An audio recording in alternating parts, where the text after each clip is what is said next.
Elarai likās, ka viņas smadzenes ir ietītas biezā miglā. Katrs darba uzdevums šķita grūtāks un atcerēties lietas bija cīņa. Viņa bija mēģinājusi saldos dzērienus un vēlas naktis, cerot uz ātru risinājumu. Taču viņas prāts joprojām jutās lēns un noguris pat pēc lielām pūlēm.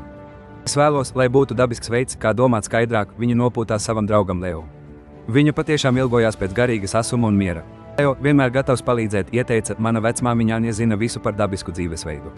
Varbūt viņa var tev palīdzēt dabiski uzlabot smadzeņu darbību. Viņa apciemoja vecmāmiņu Anju viņas skaistajā kopienas dārzā. Tā bija vieta, kas plūda ar krāsām un svaigām smaržām, īsta oāze. Saules gaisma spīdēja caur lapām, radot mierīgu un aicinošu atmosfēru. Vecmāmiņa Anja sirsnīgi smaidīja, viņas acis bija pilnas gudrības. Tavas smadzenes ir kā maigs dārzs, dārgā, viņa klusi teica. Tām ir nepieciešama pareiza aprūpe un uzmanība, lai patiešām uzziedētu. Es vienkārši vēlos labāk domāt, justies mazāk stresaina, Elara atzinās gudrajai vecākajai sievietei. Viņas balsī bija izmisuma nots. Anja laipni pamāja, saprastama Elaras grūtības. Daudzi vienkārši ieradumi var palīdzēt tev sasniegt šo iekšējo skaidrību un fokusu. Pirmkārt, maiga kustība ir vitāli svarīga, Anja paskaidroja. Pastaiga dabā, dziļa elpošana nomierina jūsu prātu. Tas ir kā dot smadzenēm svaigu gaisu elpošanai. Pēc tam ēdiens, ne tikai jebkurš ēdiens, bet smadzenes stimulējošs ēdiens, viņi iesaucās ar entuziasmu. Domājiet par krāsainām ogām, lapu zaļumiem un kraukšķīgiem riekstiem ikdienas enerģijai. Tie ir kā mazi supervaroņi jūsu smadzeņu šūnām, aizsargājot tās un uzturot tās stipras. Viņa uzsvēra augu izcelsmes uztura spēku. Viņa paskaidroja, ka ogām, piemēram, ir īpašas spējas pasargāt smadzeņu šūnas no bojājumiem. Zaļumi palīdz saglabāt asu atmiņu un skaidras domas. Un neaizmirsti par ūdeni, Anja piebilda ar dzirksti acīs. Hidrācijas uzturēšana ir absolūti svarīga, lai jūsu smadzenes darbotos labi un efektīvi. Elara uzmanīgi klausījās, sajūtot cerības dzirksteli, ko viņa nebija jutusi nedēļām. Anja runāja arī par atpūtu, būtisku sastāvdaļu asām smadzenēm. Jūsu smadzenes strādā smagi visu dienu, Anja pacietīgi paskaidroja. Tām ir nepieciešams labs, atjaunojošs miegs, lai attīrītos un sagatavotos rītdienai, tāpat kā uzlādētu akumulatoru. Viņa minēja arī apzinātību kā spēcīgu instrumentu. Dažu klusu mirkļu veltīšana katru dienu, tikai koncentrējoties uz savu elpu, var padarīt jūsu smadzenes stiprākas un mierīgākas.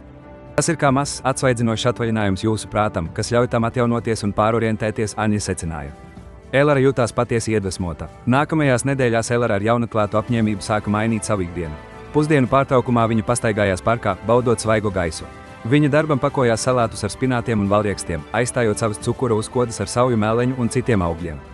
Viņa pat izmēģināja vienkāršus elpošanas vingrinājumus pirms gulētiešanas. Pietiekama miega nodrošināšana kļuva par prioritāti, un viņa pozitīvos efektus sajūta gandrīz nekavējoties. Leo bieži pievienojās viņai pastaigās, ar smaidu vērojot Elaras pārvērtības. Viņš redzēja, kā viņa kļūst fokusētāka, mazāk stresaina un kopumā laimīgāka, kas bija krasā pretstatā viņas iepriekšējiem pārslogotajiem stāvoklim. Lēnām Elara pamanīja lielas atšķirības savā ikdienas dzīvē. Pastāvīgā migla viņas smadzenēs sāka izklīst, to aizstāja ievērojama skaidrība un asums. Viņa varēja labāk koncentrēties darbā, viegli atcerēties detaļas un efektīvi veikt uzdevumus. Viņas stresa līmenis ievērojami samazinājās, un viņa jutās laimīgāka un enerģiskāka nekā jebkad agrāk. Viņas starojošā enerģija bija patiesi lipīga, iedvesmojot citus apkārtējos. Elara dalījās savos jaunajos ieradumos ar draugiem un ģimeni, kļūstot par piemēru tam, kā smadzeņu darbības dabiska uzlabošana var pārveidot cilvēka visu dzīvi. Viņa bija dabiskās gudrības apliecinājums. Šis stāsts mums parāda, ka patiesais smadzeņu spēks nāk no vienkāršām, dabiskām izvēlēm, ko mēs darām katru dienu. Rūpējoties par savu prātu ar veselīgu pārtiku, maigām kustībām un miera mirkļiem, mēs atbrīvojam savu pilnu potenciālu un dzīvojam dinamiskāku dzīvi.